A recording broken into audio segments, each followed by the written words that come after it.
ரொம்பவே பிரபலமான தனுஷ் படத்துல நடிச்ச நடிகர் அபிநய் அவர்கள் காலமாகி இருக்காரு. இந்த செய்தி தமிழ் சினிமாவில மிகப்பெரிய அதிர்ச்சியை ஏற்படுத்தி இருக்கு அப்படின்னு சொல்லணும். சோ அவருக்கு என்ன ஆச்சு அப்படிங்கறத டீடைலா இந்த வீடியோல பார்க்கலாம்.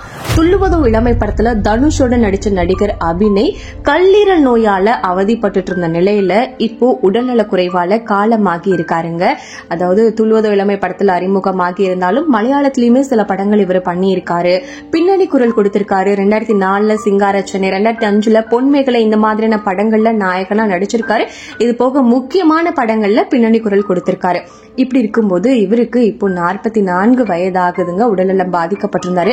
படங்கள் வாய்ப்பு இல்லாததால வருமானமும் இல்லாம வறுமையில சிக்கிட்டு இருந்தாரு.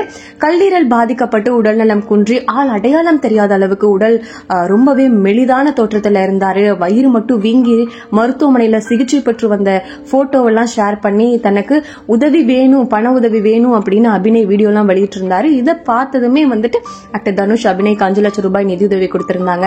அது KPY பாலா 1 லட்சம் ரூபாய் நிதியுதவி வழங்கி ஆறுதல்லாம் சொல்லியிருந்தாங்க. இப்ப மறுபடியும் அவருக்கு பட வாய்ப்புன்னு எல்லாம் நடிச்சிட்டு இருந்தாரு. ஆனாலுமே உடல்நிலை சரியில்லை அப்படின்னு கூட ஒரு சமீபத்துல நடந்த ஒரு ஃபங்க்ஷன்ல கூட சொல்லியிருந்தாரு. ரொம்பவே மோசமாயிட்டு இருக்கு அப்படின்னு இருக்கும்போது இன்னைக்கு காலையில அதிகாலை 4 மணி அளவுல அபிநய் காலமாகி இருக்காருங்க. இந்த செய்தி திரையுலகினர் மத்தியிலும் மக்கள் மத்தியிலும் மிகப்பெரிய அதிர்ச்சியை ஏற்படுத்தி இருக்கு. நம்ம சேனல் சார்பா இப்ப ஆக்டர் அபிநய் அவர்களுக்கு ஆழ்ந்த இரங்கல்களை தெரிவிச்சுக்கலாம்.